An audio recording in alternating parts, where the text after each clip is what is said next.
Argentina বনাম চিলির match শেষে সর্বশেষ কোপা আমেরিকার পয়েন্ট টেবিল দেখুন। আর্জেন্টিনা বনাম চিলির ম্যাচ নিয়ে সর্বমোট 10টি ম্যাচ অনুষ্ঠিত হয়েছে। এবারের কোপা আমেরিকায় 4টি গ্রুপে মোট 16টি দল নিয়ে কোপা আমেরিকা অনুষ্ঠিত হয়েছে। আর্জেন্টিনা এই গ্রুপে অংশগ্রহণ করেছে। এবার আমরা সর্বশেষ আর্জেন্টিনার পয়েন্ট টেবিল দেখব। আর্জেন্টিনা দলটি গ্রুপ এতে অবস্থান করেছে। আর্জেন্টিনা এই পর্যন্ত ম্যাচ খেলেছে 2টি, আর 2টি ম্যাচই জয়লাভ করেছে। গোল করেছে 3টি। 2 নম্বরে রয়েছে কানাডা। কানাডা 2টি ম্যাচ খেলেছে, 1টি ম্যাচ উইন হয়েছে, গোল করেছে 1টি। 3 নম্বরে রয়েছে চিলি। চিলি 2টি ম্যাচ খেলেছে, 1টি ম্যাচও জিতেনি, গোল সংখ্যা 0। 4 নম্বরে রয়েছে পেরু।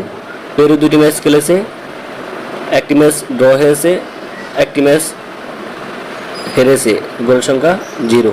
এবারের কোপা আমেরিকায় সর্বপ্রথম দল হিসেবে কোয়ার্টার ফাইনালে চলে গেছে আর্জেন্টিনা। তো ফ্রেন্ডস, এই ছিল আজকে আমাদের আর্জেন্টিনা দল নিয়ে ভিডিওটি। কোপা আমেরিকা নিয়ে প্রতিনিয়ত আপডেট পেতে আমাদের চ্যানেলটি অবশ্যই সাবস্ক্রাইব করে রাখুন। সঙ্গে থাকুন, ভালো থাকুন, আল্লাহ হাফেজ।